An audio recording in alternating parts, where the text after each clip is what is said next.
আসসালামু আলাইকুম, সবাই কেমন আছেন? আশা করি সবাই খুব ভালো আছেন। আজকে শেয়ার করবো সেরা স্বাদে বরবটি ভর্তা। তার জন্য এখানে একটু পানি দিয়ে নিলাম, পানি এবং একটু লবণ দিয়ে তারপর আমি কিছু বরবটি ফাইন ভাবে কেটে এইভাবে লম্বা লম্বা করে ধুয়ে নিয়েছি। এবার এই বরবটিটা আমি পানিতে ভালোভাবে সিদ্ধ করে নেব। আর আমি যতটুকু পানি দিয়েছি মানে ঠিক অতটুকু পানি দিয়ে নেবেন, এর চেয়ে বেশি পানি দেওয়ার প্রয়োজন নেই। অল্প পানি দিয়ে সিদ্ধ করে নেবেন, তাহলে কিন্তু বরবটি ভর্তাটা খেতে ভীষণ মজা হয়।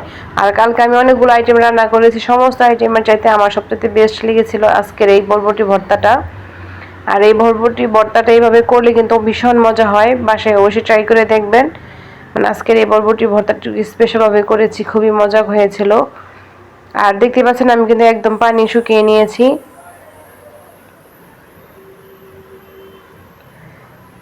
এখানে কিন্তু একদম পানি নেই, মানে একদম পানি শুকিয়ে নিতে হবে খুব ফাইন ভাবে, সবুজ কালারটা যেন থেকে যায়।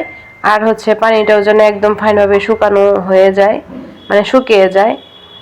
এবার আমি একটা কড়াই বসিয়ে দিলাম। আর এখানে কড়াইটা শুকিয়ে নিয়ে তারপর এখানে একটু সরিষার তেল দিয়ে নিব।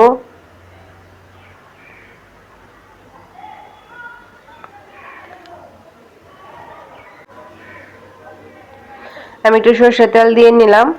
এবার দিয়ে নিব শুকনো মরিচ, যে শুকনো মরিচটা দিয়ে আমি বরবটি ভর্তাটা করব, ওই মরিচটা এখন দিয়ে ভেজে নেব ফাইন ভাবে এই সরিষার তেলে। আর সরিষার তেলে দিলেই ভালো লাগে।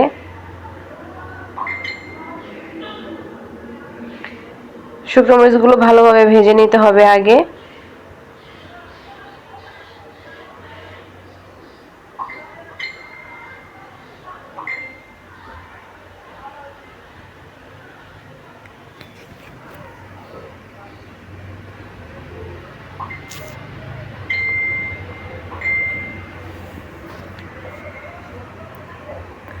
শুকনো মরিচটা যখন সুন্দরভাবে ভাজা হয়ে যাবে তখন এখানে আমি দিয়ে নেব পেঁয়াজ এবং রসুন। এবার দিয়ে নিচ্ছি প্রয়োজন অনুসারে পেঁয়াজ এবং রসুন, লাল লাল করে আমি ভেজে নিয়েছি, দেখতে পাচ্ছেন শুকনো মরিচটা।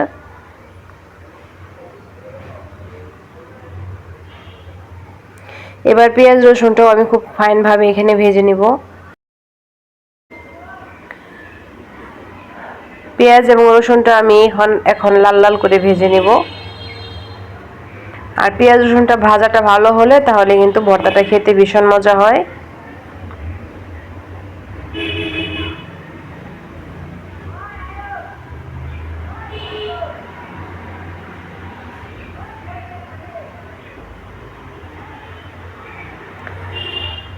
দেখতেই পাচ্ছেন পেঁয়াজটা মোটামুটি ভাজা হয়ে গিয়েছে। এই পর্যায়ে আমি তুলে নিব।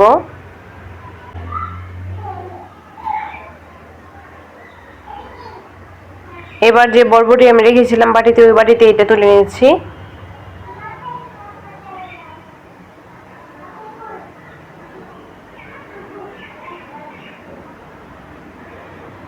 আর এটি আমি একটা ব্লেন্ডার জারে সুন্দরভাবে ব্লেন্ড করে নিব।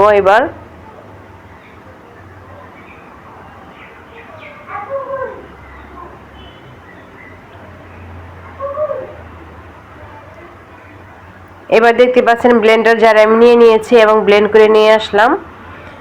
এরকম ভাবে আমি ব্লেন্ড করে নিয়েছি। এবার যাব দ্বিতীয় স্টেপে। এবার যে প্যানে আমি ভেজেছিলাম ওই প্যানে আরেকটু শুকনো মরিচ আমি দিয়ে নিলাম এবং কিছু কাঁচা পেঁয়াজ দিয়ে নিয়েছি। এবার কাঁচা পেঁয়াজটা মোটামুটি ভাজা হলে এখানে আমি একটু কালো জিরা দিয়ে নিব। আর এই কালো জিরাটা দিলে কিন্তু ভর্তাটা ভীষণ মজা হয়।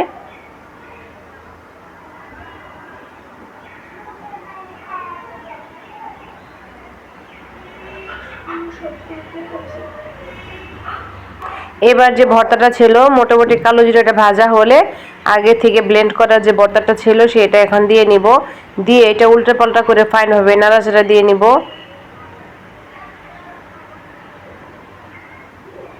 আর বরবটি ভর্তাটা এইভাবে করলে কিন্তু অনেক মজা লাগে, ট্রাই করে দেখতে পারেন, খুবই ফ্লেভারফুল হয়। এই কালো জিরাটা দেওয়ার কারণে এবং এই দ্বিতীয়বার ভাজার কারণে এটা কিন্তু অনেক মজা হয়। এবার আমি এটা উল্টো পাল্টা করে নাড়াচাড়া দিয়ে নিচ্ছি। এই তো দেখতে পাচ্ছেন ফাইন ভাবে আমি নাড়াচাড়া দিয়ে আরেকটু ভেজে নিচ্ছি। এখানে আরেকটু আমার লবণ লাগবে, তার জন্য লবণটা দিয়ে নিলাম। দেখতে দেখতে যারা ভিডিওর এ পর্যন্ত চলে আসছেন প্লিজ একটা লাইক দিয়ে, আর যারা নতুন আছেন সাবস্ক্রাইব করে বেল আইকন অন করে রাখতে পারেন।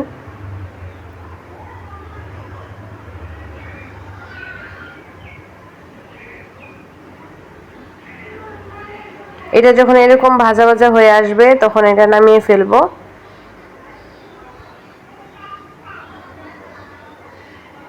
আশা রাখছি আজকের এই বরবটি ভর্তাটা আপনার কাছে পছন্দ হয়েছে। যদি পছন্দ হয় অবশ্যই লাইক দিয়েন, আর চাইলে শেয়ার করেও রাখতে পারেন।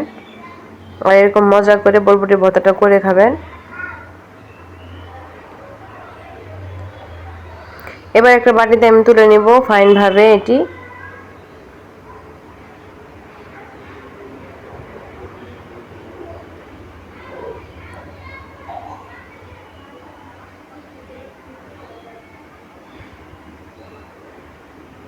এই তো দেখতে পাচ্ছেন ফাইন ভাবে ভর্তাটা হয়ে গিয়েছে কত সুন্দর ভাবে। আর এটা খেতে কিন্তু ভীষণ মজা হয়।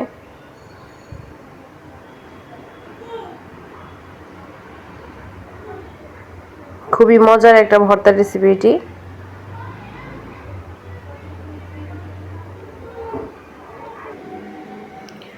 আজ এই পর্যন্তই। সবাই ভালো থাকবেন, সুস্থ থাকবেন। দেখা হবে পরবর্তী রেসিপির সাথে। সেই পর্যন্ত সবাই ভালো থাকেন, আমাদের জন্য দোয়া করবেন। আসসালামু আলাইকুম ওয়া রাহমাতুল্লাহি ওয়া বারাকাতুহু। আল্লাহ হাফেজ।